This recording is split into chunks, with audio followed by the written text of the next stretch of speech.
আসসালামু আলাইকুম। আজকে আমরা আলোচনা করব পাইলক্স ৪০০ মিলিগ্রাম নিয়ে। এটা প্রস্তুতকারক রেডিয়েন্ট ফার্মাসিউটিক্যালস লিমিটেড। এটা জেনেরিক নেম ডক্সোভাইলিন ৪০০ মিলিগ্রাম। এটা পার পিস ৳১২ করে। এক বক্সে ৩০ টা ট্যাবলেট থাকে, ৩০ টার দাম ৳৩৬০ করে।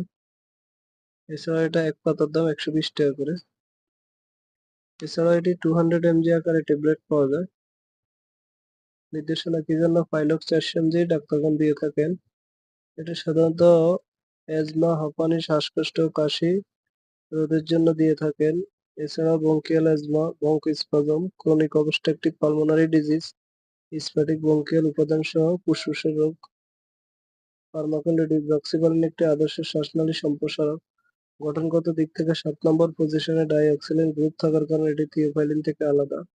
ডক্সিভালিন নির্দিষ্টভাবে ফসফোডাইএস্টারেজ 4 কে বাধা প্রদানের মাধ্যমে শ্বাসনালীর মিশ্রণ মাংসপেশির প্রসারণ ঘটায়। থিওফাইলিন থেকে আলাদা হওয়ার কারণে ডক্সিভালিন এডিনোসিন A1 এবং A2 রিসেপ্টরের প্রতি আকর্ষণ অপেক্ষাকৃত কম, তাই এটি অনেক নিরাপদ।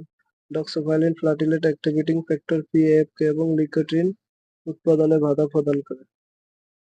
মাত্রা ও সেবন বিধি: পাইলক্স ৪০০ মিলিগ্রাম ডাক্তারগণ দৈনিক ২ বার দিয়ে থাকেন, সকালে ১ বার এবং রাতে ১ বার। এছাড়াও চিকিৎসকের পরামর্শ অনুযায়ী সেব্য। পার্শ্বপ্রতিক্রিয়া: চেনথিন সমূহ দ্বারা চিকিৎসারত রোগীদের ক্ষেত্রে বমি বমি ভাব, বমি হওয়া, মাথা ব্যথা, খিটখিটে ভাব, অনিদ্রা, টাকিকার্ডিয়া ইত্যাদি। গর্ভাবস্থায় স্তন্যদানকালে প্রাণীদেহে দেখা গেছে যে মায়ের গর্ভে জন্মের পর শিশুর বৃদ্ধিতে ডক্সিভালিন বাধা প্রদান করে না। যেহেতু গর্ভকালীন সময়ে এর ব্যবহার সীমিত অভিজ্ঞতা রয়েছে, শুধুমাত্র একান্ত প্রয়োজন হলে ডক্সিভালিন গর্ভবতী মহিলাদের দেওয়া যেতে পারে। স্তন্যদানকালীন সময়ে এই ওষুধ প্রতিনির্দেশিত। এছাড়াও গর্ভাবস্থায় স্তন্যদানকালে অবশ্যই চিকিৎসকের পরামর্শ নিয়েই খেতে হবে। থেরাপিউটিক্যাল ক্লাস: ব্রঙ্কোডাইলেটর, মেথিলজিনথিন, ডায়াবেটিস সংরক্ষণ, আলো তাপ থেকে দূরে শুষ্ক স্থানে রাখুন, শিশুদের নাগালের বাইরে রাখুন। এছাড়াও যেকোনো মেডিসিন খাবার পূর্বে অবশ্যই ডাক্তারের পরামর্শ নিয়েই খাবেন। নিজে নিজে ভিডিও দেখে কোনো ওষুধ খাবেন না।